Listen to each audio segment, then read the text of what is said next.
নেই কোনো সরকারি সাহায্য, নেই কোনো পাকা ছাদ দেওয়া ঘর, তাই তো নিজের মাটির বাড়িকেই বানিয়ে ফেললেন আস্ত একটা বিদ্যালয়। শুধু তাই নয়, গ্রামের ছোট ছোট আদিবাসী বাচ্চাদের বিনামূল্যে শিক্ষাও দান করে চলেছেন। হ্যাঁ, তিনি মালতী মুর্মু। না আছে সরকারি চাকরি, না আছে কোনো বাধা ধরা মাস মাইনে, তবুও অক্লান্ত পরিশ্রম করে চলেছেন এই আদিবাসী গৃহবধূ। পুরুলিয়ার অযোধ্যা পাহাড়ের অন্তর্গত অত্যন্ত এক দুর্গম গ্রাম জিলিং সেরেং। সেখানে নেই কোনো ঝাঁচকচকে আধুনিকতার ছোঁয়া, আধুনিক স্কুলের মতো নেই কোনো সরকারি নিয়মকানুনের বেড়াজাল, এমনকি স্কুলের ঘন্টা পর্যন্ত নেই। তা সত্ত্বেও নিজের মনের জোরে বানিয়ে ফেললেন আস্ত একটা স্কুল ঘর। তাহলে চলুন এবার জেনে নেওয়া যাক এক প্রত্যন্ত আদিবাসী গ্রামে শিক্ষার প্রদীপ জ্বালানো এক বীরাঙ্গনা নারীর কাহিনী। সাধারণ গৃহবধূ থেকে ধীরে ধীরে গোটা গ্রামের দিদিমণি হয়ে ওঠার গল্প। তবে মূল ভিডিওতে যাওয়ার আগে আপনাদের কাছে একটাই অনুরোধ, চ্যানেলটি একটু সাবস্ক্রাইব করে দেবেন, এতে ভিডিও বানানোর একটু মোটিভেশন বাড়ে। পুরুলিয়ার অযোধ্যা পাহাড়ের অন্তর্গত একদম প্রত্যন্ত একটা গ্রাম জিলিং সেরেং।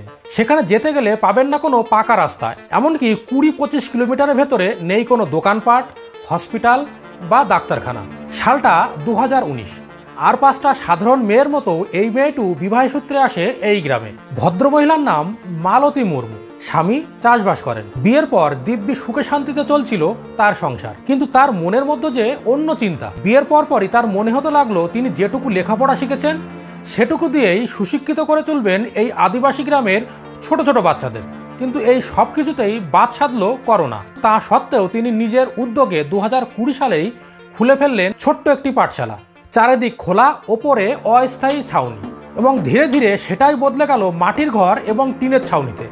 এ বিষয়ে সাহায্য করেছে বিভিন্ন এনজিও বা স্বেচ্ছাসেবক সংস্থা। এই গ্রামে মোটামুটি 95টি পরিবারের বসবাস। আর এই 95টি পরিবারের গোটা 50 ছোট ছোট কচিকাচারা পড়াশুনো করেন তার এই বিদ্যালয়ে। তিনি নিজে 2 সন্তানের মা। বড় ছেলেকেও পড়াশুনো করাচ্ছেন গ্রামের অন্যান্য বাচ্চাদের সঙ্গেই। ছোট ছেলেটির বয়স মাত্র 2 মাস। আর এই 2 মাসের ছোট্ট সন্তানকে কোলে নিয়েই চালিয়ে যাচ্ছেন পড়াশুনোর কাজ।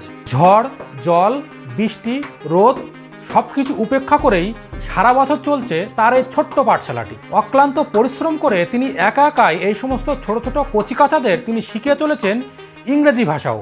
তার বদলে ছাত্রছাত্রীদের কাছ থেকে তিনি নেন না একটি টাকাও, আবার কোনো সরকারি সাহায্যও পান না। তবে তার এই স্কুল পরিচালনার পেছনে অনেক এনজিও বা স্বেচ্ছাসেবক সংস্থা মাঝে মাঝে সাহায্য করে থাকেন। আর এভাবেই বহন হয় স্কুলের সমস্ত খরচ।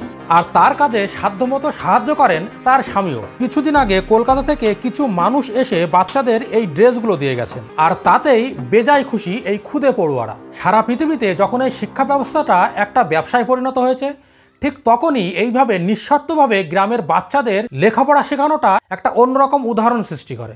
আর এদের মধ্য দিয়ে এখনও বেঁচে আছেন সমাজের প্রকৃত শিক্ষক তথা প্রকৃত গুরুরা। আর হ্যাঁ, আপনারা যদি ব্যক্তিগতভাবে মালতী দেবীকে কোনো সাহায্য করতে চান, তাহলে নিচে দেওয়া নাম্বারে আপনারা তার সাথে যোগাযোগ করতে পারেন।